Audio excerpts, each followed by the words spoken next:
Happy new comic book day, webheads. Yes, another new comic book day.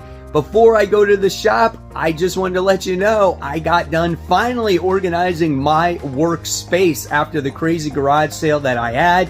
Let's check it out.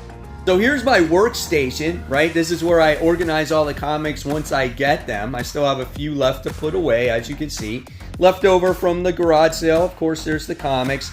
But the nice thing is now is my actual workstation is all nice and organized, so I can do my YouTube videos without being cluttered.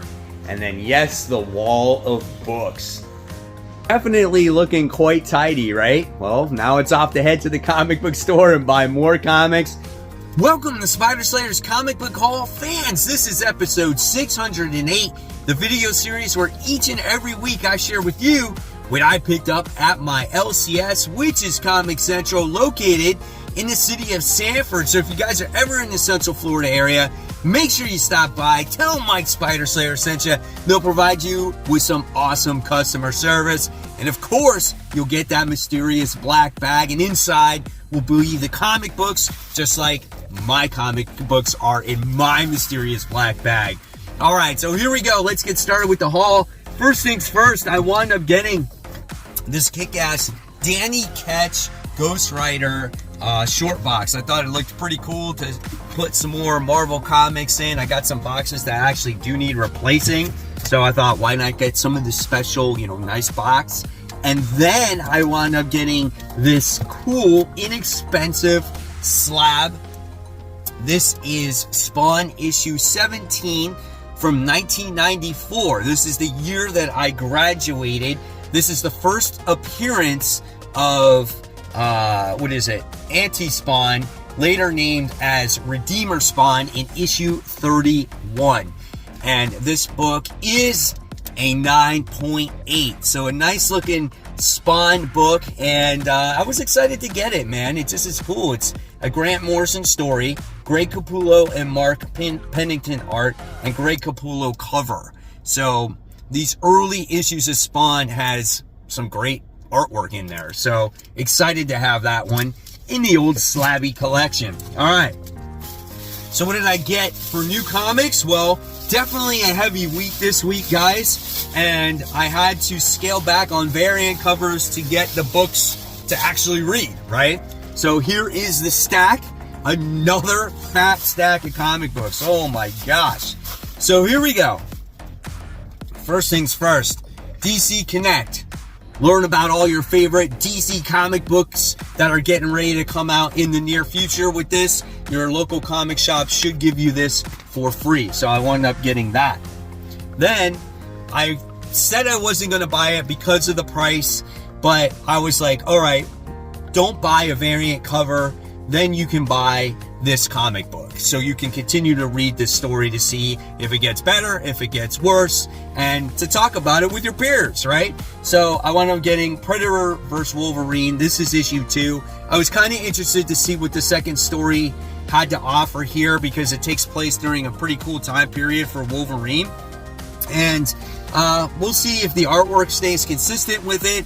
And yeah, we'll see. I don't agree with a $6.99 or $5.99 price point for like 28 pages, but I was really intrigued by the story. Then I wound up getting one variant cover. Of course, I have to. It's one of my favorite books right now. This is Void Rivals. This is issue 5. I thought this was a pretty variant, as we get to see our two main characters. We get to see their world, their ruler. I just thought it was really nice, and I'm trying to collect a lot of the covers for this series. All right, and then I wound up getting Uncanny Spider-Man. This is issue 2. The first issue was actually really good as Nightcrawler, pretending to be like he's a Spider-Man. He has a way of hiding the mutant gene or mutant ability, so the Sentinels cannot actually detect him. It's got Spider-Man characters in it. Silver Sable is in it. The artwork was pretty fun in there as well. So I'm looking forward to this next issue. One of the better titles that have coming out of the whole Fall of X storyline. All right. Then yes, of course, another Void Rivals variants cover. Like I said, I'm kind of been the completionist when it comes to this. I still didn't get all the covers though. There was one where it had The Walking Dead on there, but I saved the money just so, again, I could read more books than just put them away in a box, right? All right, DC, we got The Flash. This is issue 2. Deodato. We'll see what happens with this story going forward, right? It had this very creepy, horrific tone to it. The panels are different, but if you like Deodato's artwork, you're used to the way this artwork is. So, curious to see again how it all pans out. If it gets better, if it gets worse, I don't know. We'll see.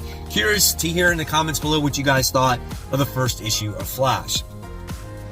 Then we wound up getting Green Arrow. This is issue 5. 1 through 4, it's been pretty good. I know it was interrupted by night terrors, but we got Green Arrow like traveling all over the time stream, and there's different Green Arrows. So it looks like we have like maybe more of a golden age, Green Arrow and whatnot. And we get to see the Arrow family, which is kind of cool as well. And I'm trying to remember, I think Parallax was in the last issue also, which was kind of cool because, Green Arrow and Green Lantern, they constantly have teamed up together in the past. So yeah, a lot of fun. Looking forward to this issue. All right. And then we got the continuation of Penguin. This is issue 3. I actually didn't get around to reading issue 2, so I have to read those titles back to back as this is a story with the Penguin. And, he was led to do this deal. He was trying to live this straight, narrow life, and it kind of backfired on him, and it looks like, he's a bad guy again, right? Tom King storytelling, what can you expect when it comes to this? Sometimes there tends to be a lot of dialogue, but, we'll see if I can get around to reading issue 2 and 3, maybe at a later time. All right. Then we got the second issue of Power Girl. We're going to see how this book continues. Not my favorite first issue, but not my worst either, right? I want to see what Kara is doing here with her new secret identity. And I think her name was Paige in this comic book. And Superman sent her on this mission where it's this Kryptonian disease that's actually killing people and whatnot. So, I don't know. This might get 2, 3, 4 issues, and then I'll make a final decision on it. I just don't like how Supergirl entered the last issue and he was kind of talking down to her. It's not like she doesn't know what she's doing. She's been a superhero for quite a while, right? All right. More DC. We got Wonder Woman. This is issue 2. Another Tom King book. Wonder Woman now is a wanted woman for attacking soldiers. The Amazons are actually back at Themyscira because there was one that beat up a whole bunch of men. So now they're basically outlawed for touching U.S. soil. That's a pretty interesting artwork page right there. I really like that, actually. And here's some fighting scenes in here. So we'll see what issue 2 has to offer. All right. And then with that being said, I think I wound up getting Amazon's Attack issue 1. I think they're somewhere in here. Yeah, here it is. Amazon's Attack issue 1. So I was told to read issue 2 of Wonder Woman first before I read that. So I'm letting you guys know that as well. I'll probably talk about this one on Worthy Ones. Hopefully it ties into the book pretty well of what's going on in Wonder Woman. And it's kind of like a nice companion piece to the actual story. So with that being said, guys, I gotta give a quick shout outs to all the webheads out there. First shout out of the day goes to Brett, who says, cool variant for G.I. Joe issue 301 by Mike Mayhew. On sale on November 15th. The background really works here. It definitely pops. Baroness looks absolutely gorgeous. I'm gonna have to get one of those. Then we have Tori, who says, one grail I will never let go. All I need now are just a ton of signatures. That is awesome. Transformers issue 1 is a book I have never come across and had an opportunity to buy. Hopefully I can get one myself. Thank you so much, Tori, for sharing. And then we have Ian. He said, my reading pile has grown substantially in the last couple of weeks to school holidays. Holy crap, that is a lot of trade reading, a lot of comic books. Good stuff there. I suggest Annihilation. I think you'll definitely like it.